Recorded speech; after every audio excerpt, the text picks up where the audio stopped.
What is up, everybody? It is Purger. Today we're going to be doing another video on Modern Warfare 3 this time.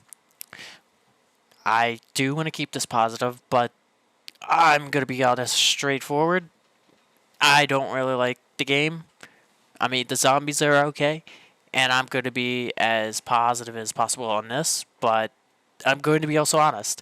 So, I mean, to start off with the video, we're going to cover what is the most disappointing story to ever end what is used to be the best trilogy of Call of Duty ever before they tried restarting the series in 2019. Yes, I mean, you heard it probably over and over on other videos how people would not like the campaign because it was just straight up boring, had no action, and it's just you're on this wild goose chase of finding Makarov, which, I mean, the other game gave you reasons why you would want to kill him. Same with Shepard, and it's just with these new characters, it just doesn't feel the same.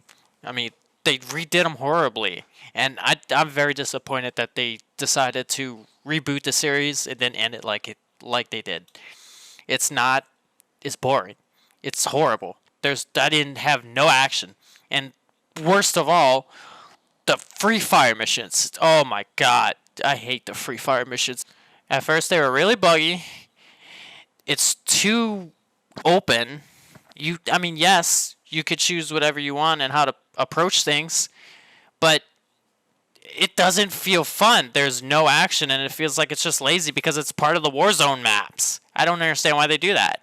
Now, to even run the game, it makes you download this HQ, which makes you go into Modern Warfare 3, yeah, but to go into campaign or Warzone, dude, there's this whole process, even on Steam, even on Battle.net, on PC, even on consoles. You have to relaunch out the game.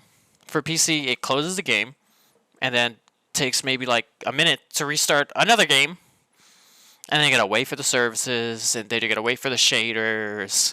It's inconvenient. Now, they did have a game that did this before. And this is the only Call of Duty game on PC, and it was only for PC, and it was Black Ops 2. It was for consoles, but they were all included on the same game. But for this particular BO2 on Steam, you would get 3 different copies of the game, but 3 different game modes. So you would have the campaign as one downloadable thing on Steam, and then you would have multiplayer as its own thing.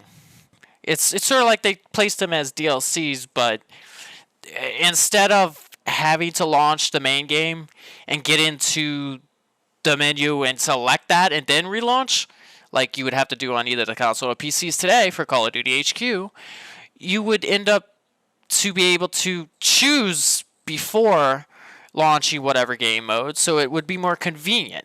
And I really wish that the new game did this like this, because this was actually perfect if they were going to do something like this. I mean, you don't even need to pick the campaign. It made it more logical. Like, alright, I'm in the mood for zombies. Okay, just launch zombies straight from Steam. You don't need to even launch... I mean, if you want to switch, it's actually faster than the newer games. You would be able to, like, switch between multiplayer and zombies, but it would quit out the game and relaunch. But it was way faster in that one because it was a lot simpler. With the new ones, they make you go through the main game, and it's stupid.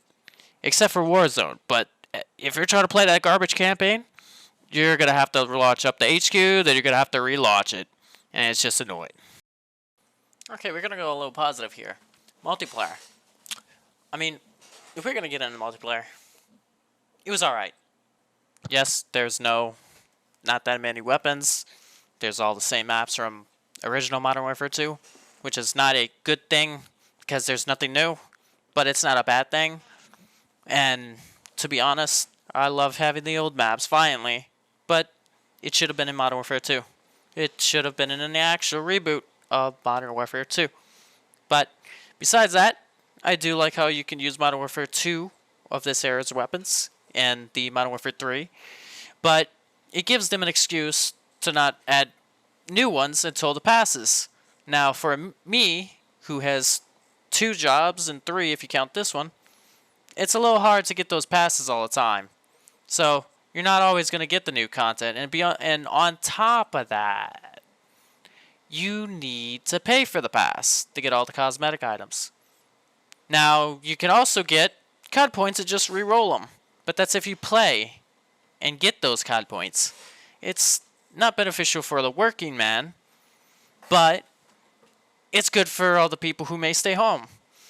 I mean, don't get me wrong, not everybody's going to be happy, and I will criticize and say that it's a little lazy not to put new maps, but it's good that they put all the old maps, finally, and I hope to see actual new maps and new weapons, which will come out, and I will try to get that. But as far as not having anything new, that's the only problem. Other than that, for people who want that nostalgia of the original Modern Warfare 2, you got that. You may not got all the OG weapons and their mechanics, but you do have fixed mechanics such as I think it was reload canceling, but it's very short and you got to do it rapidly. That's what I heard. I'm not going to get into mechanics specifically because I'm working on myself on getting better at these type of videos, and this is only going to start as basically either a rant or a thoughts video. Just an FYI. But multiplayer, it feels lazy, kind of, but it gets a pass because, I mean, they have that Rust 24/7, they got that Terminal 24/7, where all the tryhards can be, and then you got your normal rotation, which I feel kind of evens the playing field out. I mean, you can correct me on this. You can correct me on anything. Let me know in the comments. I mean, as again, this is beginner me, rambling kind of. Anyway, so we're going to start to end this video pretty soon here, but we're going to get into the zombies. The zombies is a lot better than frickin' Vanguard or Cold War. It kind of takes the Outbreak zombies and puts a little bit more of a challenge, as well as a reason why you would keep playing. I mean, it's not our traditional round zombies, but it's a new type of thing. It's open world. It's challenging. There's 3 zones. You got your level 1 zone, which is round 1 through 10 zombies. Then you got your challenge 2, which is the closer you go into the map, the harder it gets. And there's Pack-a-Punch, but there's 3 different Pack-a-Punches in each zones. So you would always need to like kind of get a Pack-a-Punch gun or a level 2 Pack-a-Punch gun to enter a level 2 area. It was more beneficial when entering those areas. Like say for instance you have a level 2 Pack-a-Punch weapon and you want to go into level 3. You're not going to survive in that level 3 area, which is like round 30 to frickin' 100 zombies. Correct me if I'm wrong. But the zombies are way harder in the level 3 area, so you would need those Pack-a-Punch 2 type of things.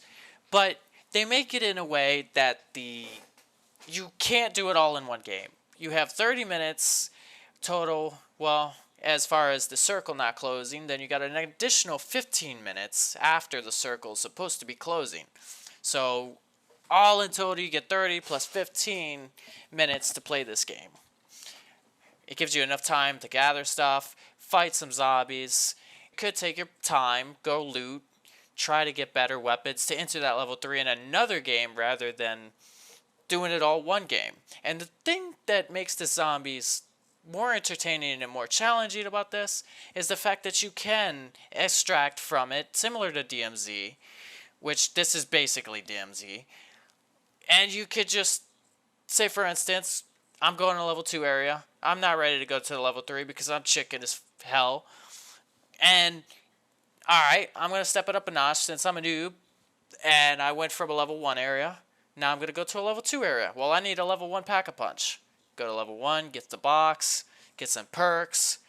Even if I'm not going to go to level 2, I can extract, keep all those weapons, and then choose to do it another day or another game with different people if I'm not feeling them. On top of that, the map is open world to a point where other people's sessions are also in the same world. So as you're playing these zombies, you can also kind of link up with other players. If you go down, you can call for help from other squads. You can join other squads.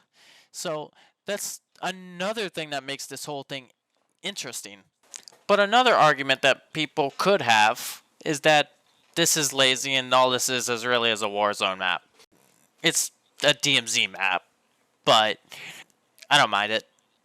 As long as we get updates to the map and it just doesn't put anything that makes this any harder than it is. I mean, Easter eggs, I haven't even tried an Easter egg yet, so I have yet to do that. I can't really review that. But as far as Easter eggs, last time I checked, I didn't really like the way the Easter eggs were going since BO4. This one might change my mind.